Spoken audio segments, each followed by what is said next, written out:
Okay. പാരിറ്റിവിറ്റിന്റെ ഒരു question ഒരു example നോക്കാം കേട്ടോ. എന്താണെന്ന് നോക്കാം. പാരിറ്റിവിറ്റിന്റെ ഒരു എക്സാമ്പിൾ ഒരു ക്വസ്റ്റ്യൻ ഇതാ. അത് പ്രീവിയസ് ആയിട്ട് നെറ്റിന് ചോദിച്ചൊരു ക്വസ്റ്റ്യൻ ആണ്. ഓക്കെ, ഇതേപോലുള്ള ക്വസ്റ്റ്യനുകൾ PSC എക്സ്പെക്ട് ചെയ്യണം. Representation of 4-bit code into 7-bit even parity Hamming code. നമുക്ക് 3 ഓപ്ഷൻ തന്നിട്ടുണ്ട്, ഏതാണെന്നാ ചോദിച്ചത്. ഇവിടെ നമ്മൾ ചെയ്യുന്നത് എങ്ങനെയാന്ന് വെച്ചാൽ, നമ്മൾ ആദ്യം തന്നെ നമ്മളെ ഇക്വേഷൻ വെച്ചിട്ട് നമ്മൾ എത്ര പാരിറ്റി ഉണ്ടെന്ന് കണ്ടുപിടിക്കണം. അപ്പോൾ നമ്മളെ ഇക്വേഷൻ ആരാ?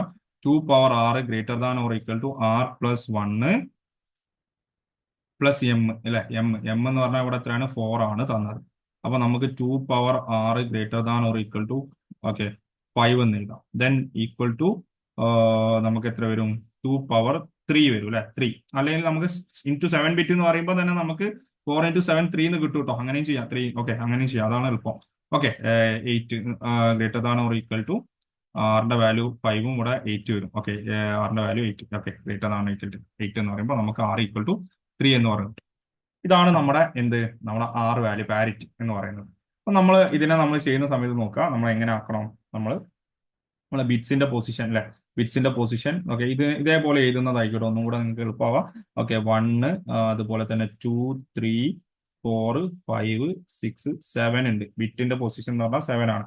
ദെൻ ട്രാൻസ്മിറ്റഡ് ബിറ്റ്സ് എന്ന് പറഞ്ഞാൽ ഏതൊക്കെയാണ്? അല്ലെങ്കിൽ അതൊന്നും വേണ്ട, നമ്മളെന്താണ് ഏതൊക്കെയാണെന്നുള്ളത്. Okay, P1, P2, total 7 bits. P1 P2 അതാണ് P2, parity 1, parity 2.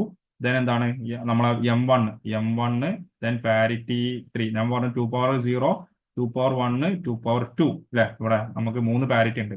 Parity 3, then M2, M3, M4. നമ്മളെ ബിറ്റ് എത്രയായിരുന്നു? ബിറ്റ് എന്ന് പറഞ്ഞാൽ 1101 ആയിരുന്നു. ഇതാണ് നമ്മുടെ ഡാറ്റ എന്ന് പറഞ്ഞാൽ, M എന്ന് പറഞ്ഞാൽ ഇതാണ്. അപ്പൊ നമ്മൾ ഇവിടെ എത്ര ചെയ്തു? ഇവിടെ നമ്മൾ 1 എഴുതി, ഇവിടെ നമ്മൾ 1 എഴുതി, 0 എഴുതി, 1 എഴുതി. ഇതാണ് നമ്മുടെ ഡാറ്റ.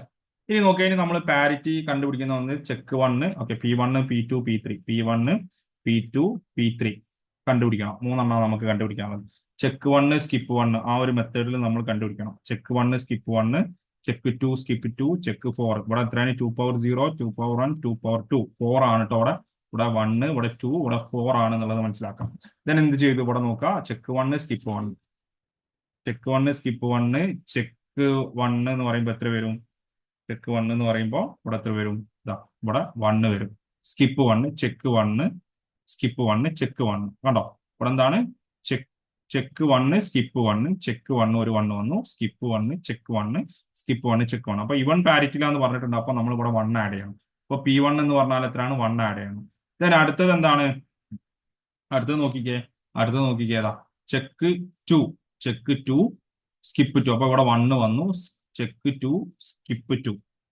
ദെൻ അടുത്തത് ചെക്ക് 2 എന്ന് പറയുമ്പോൾ ഇവിടെ 1 വന്നു. അപ്പൊ ഇവിടെ എത്ര വരും? ഇവിടെ 0 വരും അല്ലെ. ഇവിടെ 0 വരും. ദെൻ അടുത്തത് എന്താ? ചെക്ക് 4 ചെക്ക് 4 എന്ന് പറയുമ്പോൾ ഇവിടെ 2 വന്നു അല്ലെ. 2 വന്നു.